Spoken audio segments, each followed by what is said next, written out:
Fala pessoal, tudo jóia? Vamos retomar então a nossa conversa falando sobre redes sociais e agora a gente vai falar de um assunto que eu gosto bastante porque está muito presente no nosso cotidiano também: segurança no ambiente digital. Começo perguntando a você, como é que você se comporta nas redes sociais? Você é doidão, sai postando, curtindo qualquer coisa, compartilhando qualquer coisa que encontra pela frente? Você é mais ponderado, mais cauteloso? Você é hiper exposto, expõe tudo que você faz no dia a dia? Ou você é mais reservado, você só usa a rede social para trabalho, para questões profissionais?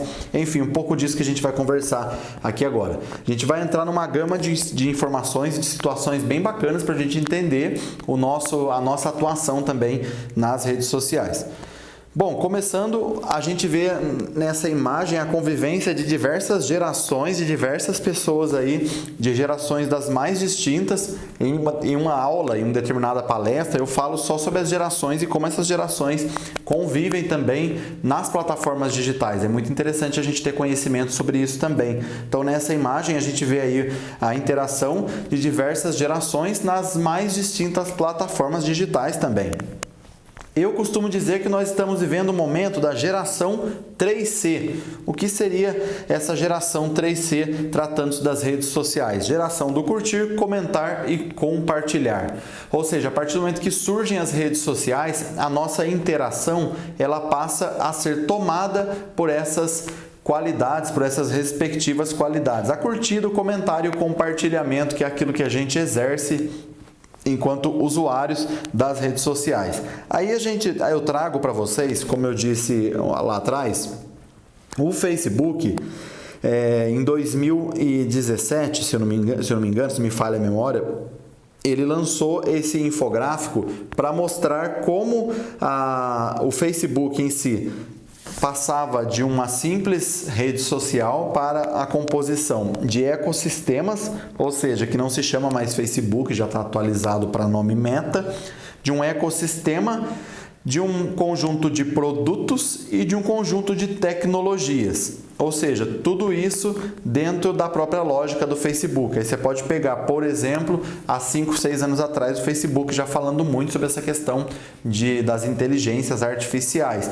E nesse ano, acho que em 2023, você deve estar assistindo esse vídeo, a gente tem em alta essa temática das redes sociais, ou melhor, das inteligências artificiais e como que elas estão presentes também na nossa vida como um todo. Então aí nós temos o ecossistema em si, que é o ecossistema da Meta. Nós temos também os produtos, que são aí os grupos, as ferramentas de pesquisa, os próprios vídeos, o Messenger, o WhatsApp e o Instagram. Inclusive tem agora o Threads, que também faz parte dessa gama de produtos do próprio Facebook. Depois nós temos aí ao lado a questão da conectividade, o Facebook trabalha para levar também a internet para outras pessoas de outros lugares da face da Terra. Não é que simplesmente seja só uma questão filosófica e ideológica, mas é bacana também, quanto mais gente conectada, mais gente possibilitando acesso também às plataformas e às redes sociais, consequentemente mais gente consumindo conteúdo, mais gente consumindo produtos e assim por diante. Aí nós temos a questão do VR e AR, que é realidade virtual e realidade aumentada, como eu já pude explicar também em alguns contextos, e a própria questão da inteligência artificial. Você já parou para pensar quanto tempo essas plataformas levaram para alcançar 50 milhões de pessoas? O rádio levou 38 anos, a TV levou 13 anos, a internet 4 anos e no YouTube, em alguns poucos minutos, um vídeo pode se tornar viral e alcançar 50 milhões de pessoas. É a internet fazendo um efeito bombástico na vida das pessoas. É muito interessante a gente pensar nisso, Quanto tempo as plataformas levam para alcançar 50 milhões de pessoas? A internet, hoje, por exemplo, o YouTube, alguns poucos minutos bastam para um vídeo viralizar e ser transportado para o mundo inteiro e alcançar 50 milhões de pessoas. Então, como falamos desses veículos de comunicação, 50 milhões de pessoas. É muita gente, não é mesmo? Agora pensando, será que nós sabemos o que realmente essa tal de internet é capaz de fazer com as nossas vidas? Será que nós sabemos como usar essa ferramenta poderosa que a gente tem nas mãos chamada internet?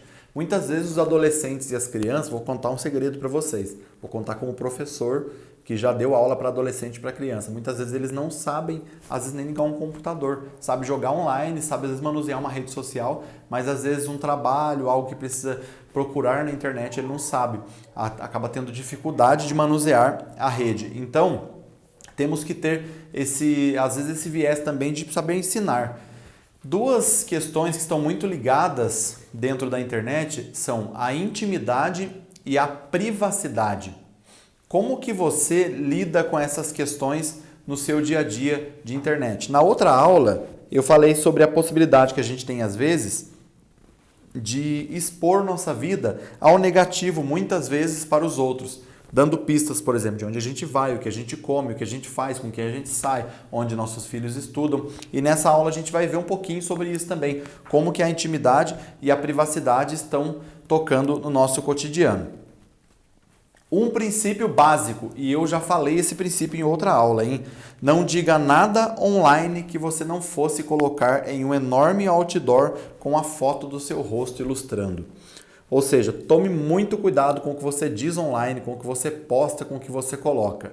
Não diga nada online que você não fosse colocar em um grande outdoor com a sua foto, com o agravante que eu já te disse. O outdoor fica lá parado. O que você coloca online fica aí rodando e passando pelas mãos das pessoas. Que mais? O que você tem feito então com a sua vida online? É a grande pergunta que eu gosto sempre de lançar. O que você, Maria, tem feito com a sua vida online? O que você tem postado? Que conteúdo você tem compartilhado para as pessoas? O que você tem mandado de mensagem para as pessoas? Tome muito cuidado. Mesmo na era que nós estamos, por exemplo, dos famosos deepfakes, já ouviu falar o que são deepfakes? São vídeos criados por meio de inteligência artificial. Você treina uma determinada inteligência artificial com a fala de uma pessoa e com o rosto de uma pessoa várias vezes. Você consegue, por exemplo, colocar uma pessoa cantando uma música que ela nunca cantou na vida dela. São os deepfakes. Você treina a voz e o rosto da pessoa por meio da inteligência artificial. Então você coloca, por exemplo, o quadro da Mona Lisa cantando uma música ou determinada pessoa falando um texto que ela nunca falou na vida dela. Temos que ter muito cuidado também e desconfiar de tudo, gente. Hoje, em tempos de internet, de fake news, de deepfake, de inteligência artificial, receber um conteúdo, a primeira coisa que você tem que fazer, desconfiar antes de repassar esse conteúdo. Bom, falando também sobre liberdade de expressão. Existe liberdade de expressão? Existe liberdade de expressão com toda certeza. Da mesma forma como você é livre para se expressar na vida normal da sociedade, também você é livre para se expressar na internet. Lembrando que você é livre para se expressar, mas é prisioneiro das consequências da expressão que você teve com a sua liberdade, se você usar a sua liberdade com libertinagem. Ou seja, se você não usar de maneira correta essa liberdade que você tem aí nas redes. O que mais que a gente tem?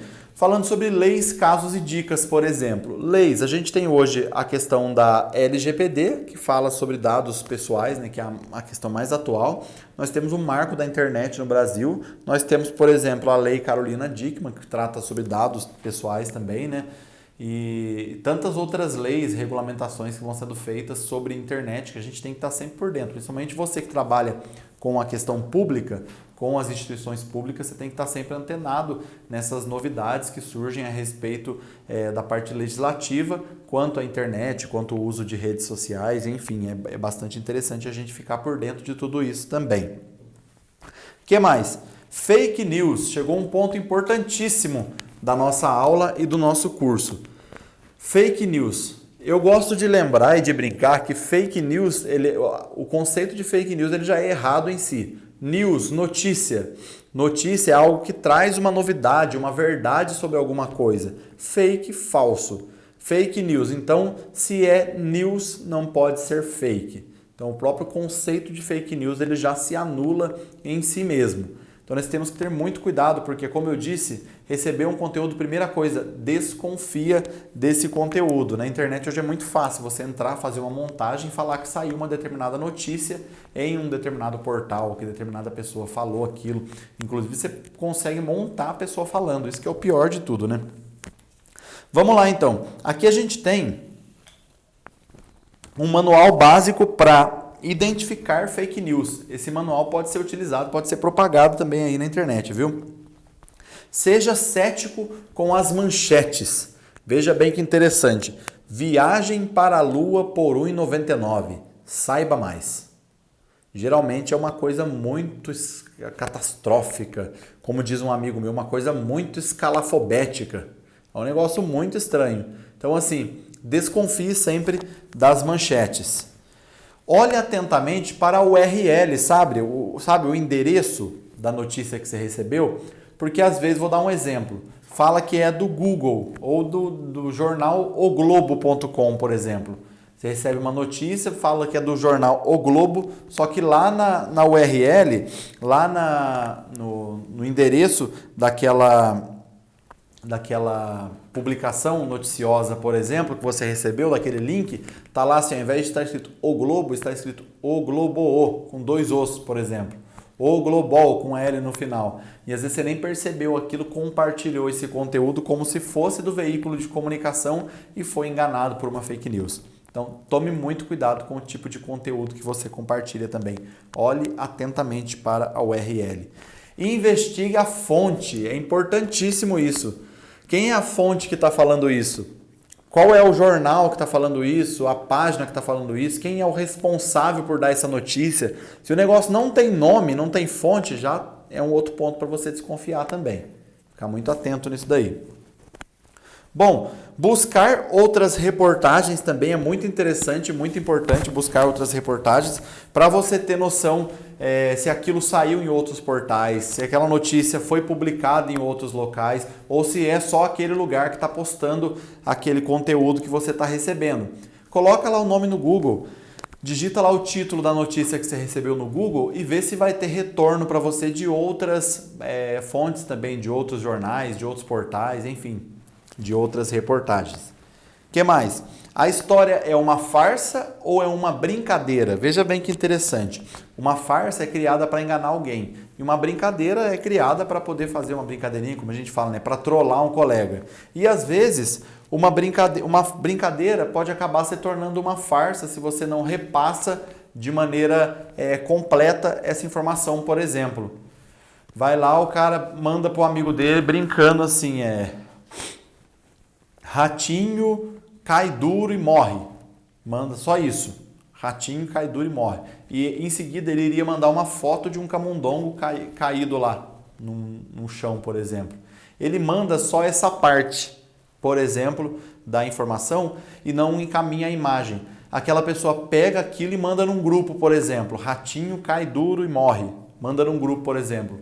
Aí as pessoas começam a falar, nossa, o ratinho morreu. Daí começa a se criar um boato, um factoide, uma fake news, a partir de uma brincadeira que acaba se tornando uma farsa e depois acaba prejudicando muita gente.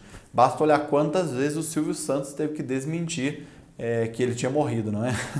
Quantas e quantas vezes aí, porque às vezes o pessoal manda na brincadeira, fazendo graça e é uma farsa, uma brincadeira que acaba virando uma farsa. Como, por exemplo, essa aí que está na tela, ó, aprovado o fim do 13º salário. É notícia falsa. Veja bem o jeito lá. Ó. Atenção, essa notícia é importante. Aprovado o fim do 13º salário. Repassem para todos os grupos. Geralmente vem assim. Você pode desconfiar. Quando vem com esse pedido de repassem para o maior número de pessoas possível, você pode pensar que tem alguma coisa estranha nisso daí. Pedindo para repassar, pedindo para compartilhar quantas vezes puder. Então, quando é assim, você pode desconfiar que tem alguma coisa de interessante, de diferente aí, você pode saber.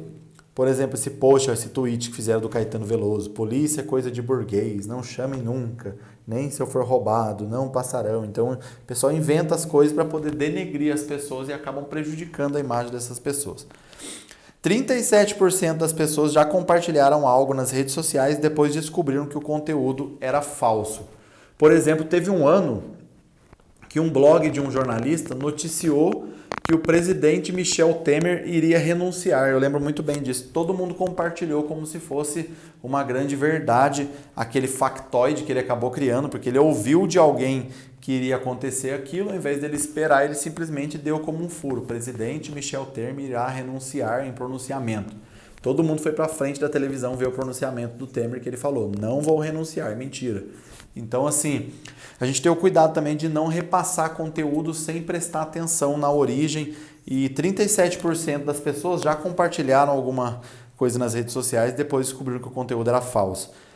Coisa de doença, sabe? Ter muito cuidado para repassar essa questão de doença, pesquisar se a pessoa existe de verdade, se aquela doença é verdadeira, para a gente não sair só espalhando terror, às vezes sem pesquisar a veracidade.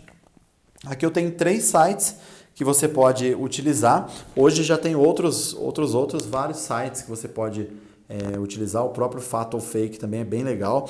Tem aí o boatos.org, o eFarsas e o Fake ou News, que são sites que você pode utilizar para buscar também informações a respeito de determinados conteúdos, saber se esses conteúdos são verídicos ou se eles são falsos.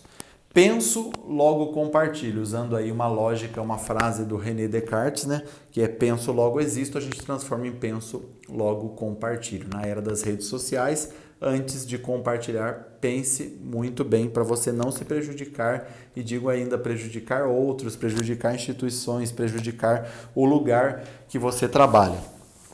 Tomar cuidado, esse ponto é muito importante, a questão legal e as redes sociais, né? O ambiente digital como um todo, né? O ambiente digital ele não é terra de ninguém. Não é porque a gente entrou na rede social, que não tem alguém olhando pra gente ali fisicamente, que a gente pode sair falando o que a gente quer, que a gente pode sair postando o que a gente quer, compartilhando, comentando. Muito cuidado com isso. As pessoas pensam, eu posso comentar ali, ninguém vai saber mesmo, ou então não vai chegar em ninguém.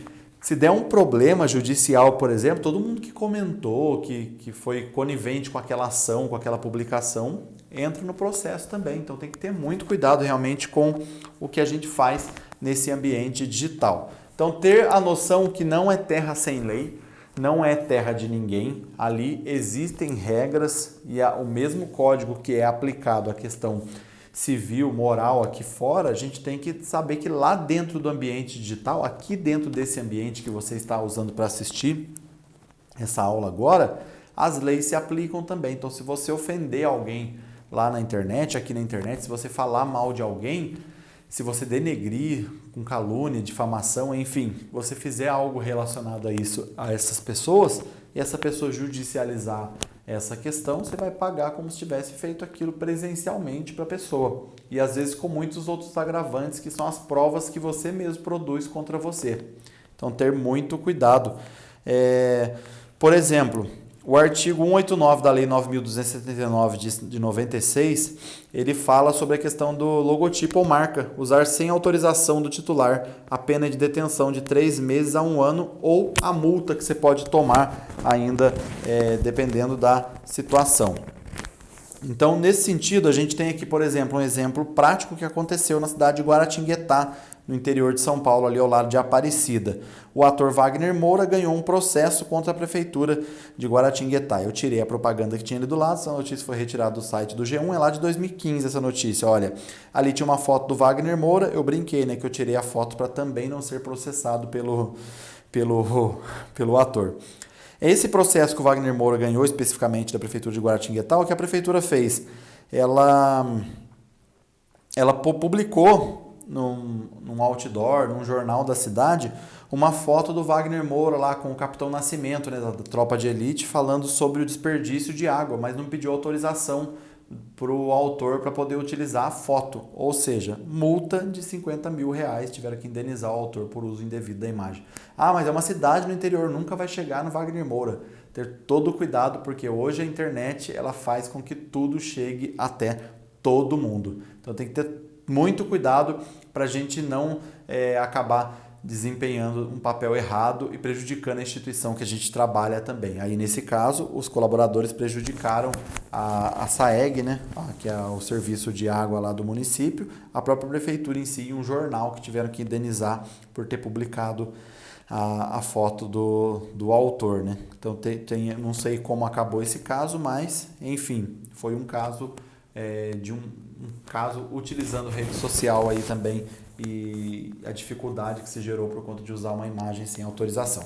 Bom, daqui a pouquinho a gente volta a falar mais sobre isso, uma pausa para a gente tomar uma água e a gente já volta com mais casos, mais situações e mais segurança no ambiente digital. Espero você na continuidade desta aula. Obrigado.